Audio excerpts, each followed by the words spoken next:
দৈত্য এতিয়া গোটেই পৃথিৱী তলবৰ কৰি ফুৰিছে। সেই দৈত্য হয়তো বিয়া দিম বুলি লক্ষ্মীয়ে দৈত্যৰ আগত প্ৰতিজ্ঞা কৰিছে।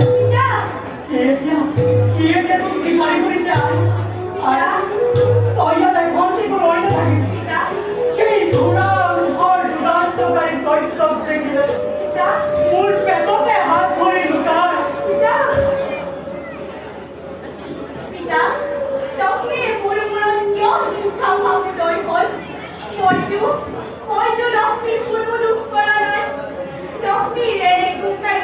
প্ৰভু বিষ্ণুৱে কেনেদৰে কৰিলে খবৰ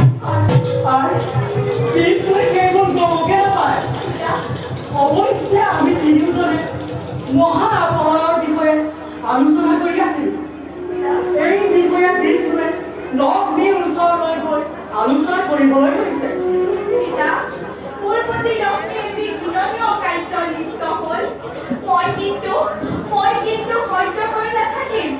মই যদি তোমাৰ কন্যা সৰস্বতী হওঁ, চাবা পিতা, মোৰ বুকুলৈ লক্ষ্মীয়ে যিপাল ব্ৰহ্মকে নিক্ষেপ কৰিছে, সেইপাল ব্ৰহ্মকে মই লক্ষ্মীৰ বুকুলৈ পুনৰ ঘূৰাই পঠাম। সেইদিনা লক্ষ্মীয়ে বুজিব, এই পৃথিৱীত লক্ষ্মী শ্ৰেষ্ঠ নে সৰস্বতী শ্ৰেষ্ঠ। সেইবোৰ কৰিবলৈ সময় নাই। সেই দৈত্যই তোক বিবাহ কৰাৰ লগতে মোৰ গোটেই জ্ঞান ভাণ্ডা হৰণ কৰিব। মোৰ কাৰণে অকণো চিন্তা নকৰিব। দৈত্যই মোক হৰণ কৰিব নোৱাৰে। মই তাৰ ব্যৱস্থা নিজেই কৰিম। মই আহিলো, কিন্তু ইয়াত এখন কৰি নাথাকিম।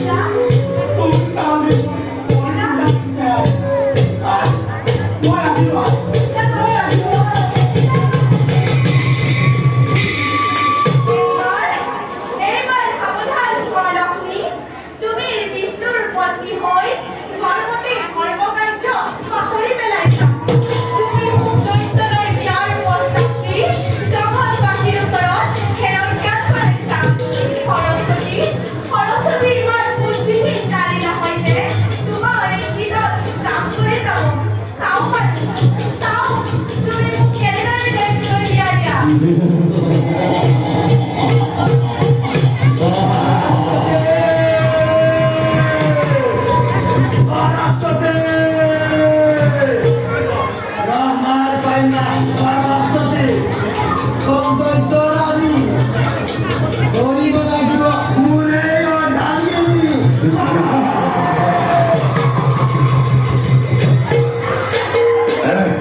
পিছে আমি তিনিওজনে মহা অপহৰণৰ বিষয়ে আলোচনা কৰি আছিলোঁ। এই বিষয়ে বিষ্ণুৱে লক্ষ্মীৰ ওচৰলৈ গৈ আলোচনা কৰিবলৈ লৈছে। পিতা, মোৰ প্ৰতি লক্ষ্মীৰ যি ঘৃণনীয় কাৰ্য লিপ্ত হ'ল, মই কিন্তু সহ্য কৰি নাথাকিম। মই যদি তোমাৰ কন্যা সৰস্বতী হওঁ, চাবা পিতা, মোৰ বুকুলৈ লক্ষ্মীয়ে যিপাল প্ৰশ্নকে নিক্ষেপ কৰিছে, সেইপাল প্ৰশ্নকে মই লক্ষ্মীৰ বুকুলৈ পুনৰ ঘূৰাই পঠাম। সেইদিনা লক্ষ্মীৰ বুজিব, এই পৃথিৱীত লক্ষ্মী শ্ৰেষ্ঠ নে সৰস্বতী শ্ৰেষ্ঠ? সেইবোৰ কৰিবলৈ সময় নাই। সেই দৈত্যই তোক বিবাহ কৰাৰ লগতে মোৰ গোটেই জ্ঞান ভাণ্ডাৰ হৰণ কৰিব। পিতা, আপুনি কৰক। মোৰ কাৰণে অকণো চিন্তা নকৰিব। দৈত্যই মোক হৰণ কৰিব নোৱাৰে। মই তাৰ ব্যৱস্থা নিজেই কৰিম। পিতা, মই আহিলোঁ। পিতা, কিন্তু ইয়াত এখন কৰিতে থাকিম। পিতা, তোক তাৰমানে মই লাগিছে। মই আহিলোঁ।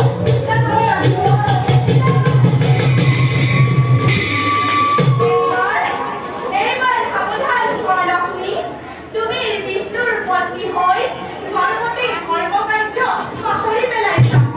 তুমি মোক দৈত্যলৈ বিয়াৰ প্ৰস্তাৱ দি জগতবাসীৰ ওচৰত হেৰজ্ঞান কৰাইছা। সৰস্বতী ইমান বুদ্ধিহীন নাৰী নহয় যে তোমাৰ এই দিনত কাম কৰি যাব। চাওঁ, তুমি মোক কেনেদৰে দৈত্যলৈ বিয়া দিয়া।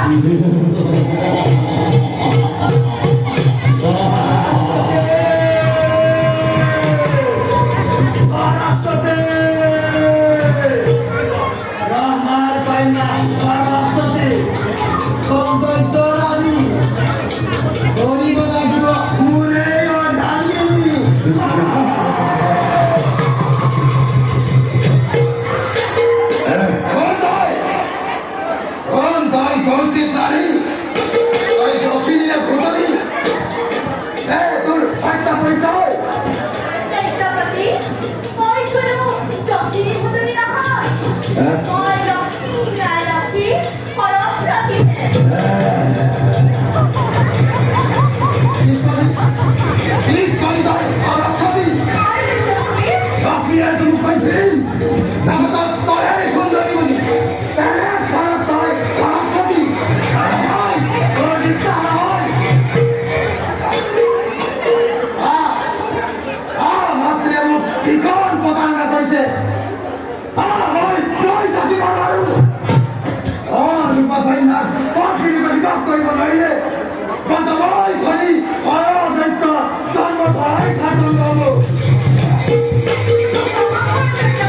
Ah!